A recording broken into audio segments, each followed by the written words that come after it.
Hello and happy Thanksgiving to all of you. After a 4-month hiatus on my anime movie reviews, I'm finally back with a new one by Disney. But first, I'd like to give an extra special shout out to Matt Brunet, aka Emma, for his animation look back on Walt Disney Animation Studios Plus that was posted last year. And also last year, his best and worst anime films of 2021. Because with those mentions, it's leading me up to review Disney's latest animated film, Strange World.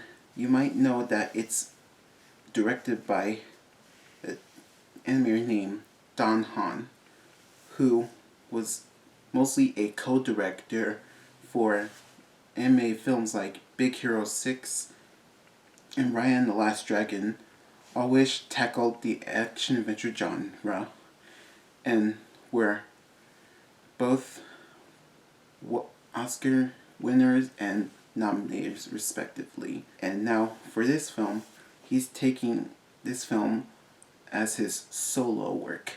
How does Strange World work for Han Hall?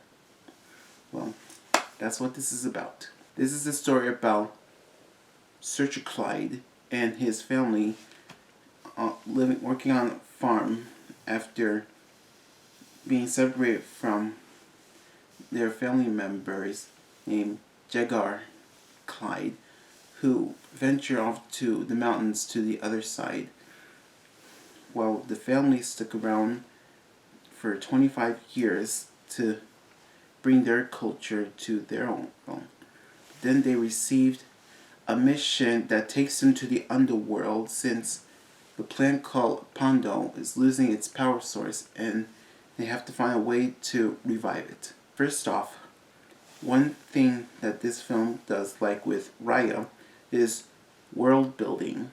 After venturing, like from the Clyde family farm, where it's filled with Pondo plants for life source, we move to an underground world populated with things flying, sci-fi elements like with flying machines, and historical with dinosaur-like creatures.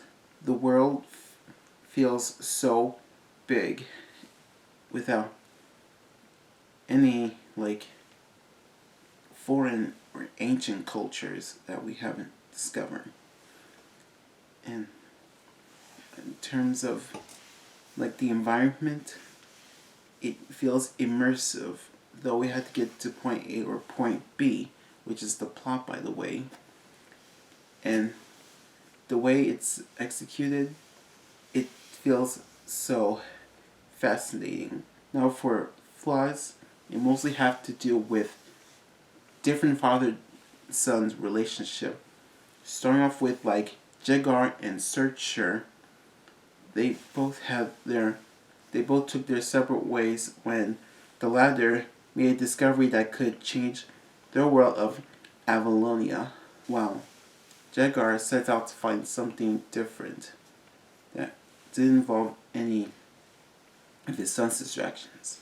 And as for the other relationship between Searcher and Ethan, which we'll get into later, they both have different ideas on what they want to become, to honor their own legacy. The relationship makes it feel a bit weak to watch, as we know it's all about misunderstanding and then resolution on top of some arguing. But at least it wasn't too much. Now moving on to the animation, starting off with the color palette, there's two separate. Starting on the above world of Avalonia, or the Clyde family farm, there's a limited color palette of green, with the greenery, and a bit of white for the snowy mountains. I like to make this comparison how, that environment on top reminds me of Clawtooth Mountain, in The Good Dinosaur, though it's not as photorealistic as it represents, but it's still fine as it is. But when we get to the underworld, there are a variety of colors and creatures spreading around, like a big palette of like pink, red, orange for the environments. They feel much more vibrant. It also reminds me that the underworld populated with creatures like I mentioned, those dinosaur-like creatures. It reminded me like the Lost World that's in Ice Age 3, Dawn of the Dinosaurs, only with a sci-fi twist to them. Most of the flying elements, like the vehicles, I believe they've been heavily inspired by other of Disney's action-oriented films like Atlantis the Lost Empire, where they have those flying fish machines, and Treasure Planet, where Castilio's blimp looks almost like another way of representing the RLS legacy presented. Thought it was pretty nice as well. For the character designs, I have been mixed feelings about them, like with their big eyes and round noses, specifically for Searcher and Jaguar. They can be jarring compared to the more stylized looks of either Meridian or Ethan or Castilio, but I wasn't put off by them. So the animation, it feels amazing to look at, either from above or below. And the character designs can maybe a bit jarring at first, but you might get used to it. On to the characters. Starting with the Clyde family, Searcher, the son of Jaguar, has his own selfish reason of building his own habitat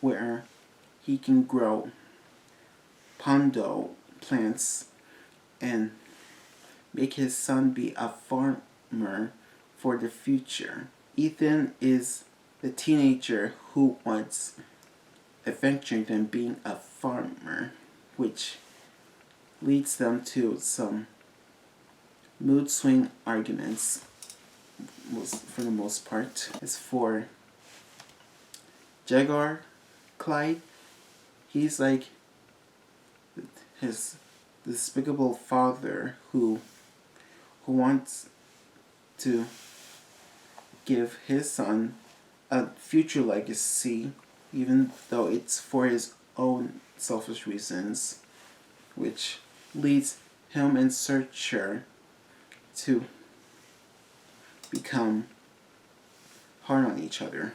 And for Meridian Clyde, she's like the embarrassing mother, but she cares for his son and wants to support him as much as Searcher does. For Castilio, she's like the captain of the blimp, who would later, spoiler alert, be a minor twist villain, even though she wants what's best for reviving the Pando plant that's losing its power from below.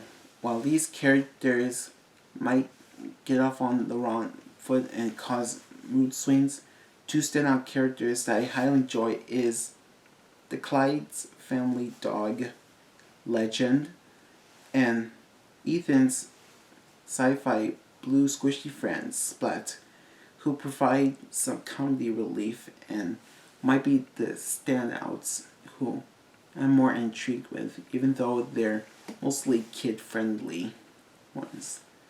But I still enjoy them. The characters, they may seem complicated to look up to, but they still have their own ways of doing what's best, if it's for the greater good. All in all, this might feel reminiscent to Cartoon Saloon, like where they make something great like Wolfwalkers and maybe something more lighthearted that might not be nominated for an Oscar, like My Father's Dragon. And as with Disney's Encanto can be moving from great to something like Strange World, which might be fine and enjoyable and not on the ranks. But this film alone has its own special adventure style to it. While the world building along with the environments may seem are big, vibrant, and have to with such fascinating sci-fi elements, along with some fine character designs for the picture. Most of the father-son relationships can be a bit jarring to look at and get into, but it can pick up from there and erase all those mood swings. I say this can be a nice watch for it, especially when it's made by Disney. But if you want something much more like something underrated with that similar genre, then I recommend The Rescuers Down Under, Atlantis the Lost Empire, and Treasure Planet. All released on Disney Plus. If you want something that's getting less attention than something like this. Strange World gets a 7.5 out of 10 as being an enjoyable film. Now that I'm back to moving with my anime movie reviews since DC League of Super Pets on 4-month hiatus, what will I be finishing off now? Well, as you know, there'll be an early screening of DreamWorks Puss in Boots' long-awaited sequel tomorrow at Saturday, and I'll be attending there and get my review out this weekend so that for next month you'll see my ranking video a little bit early. So until then, take care and stay tuned. Bye.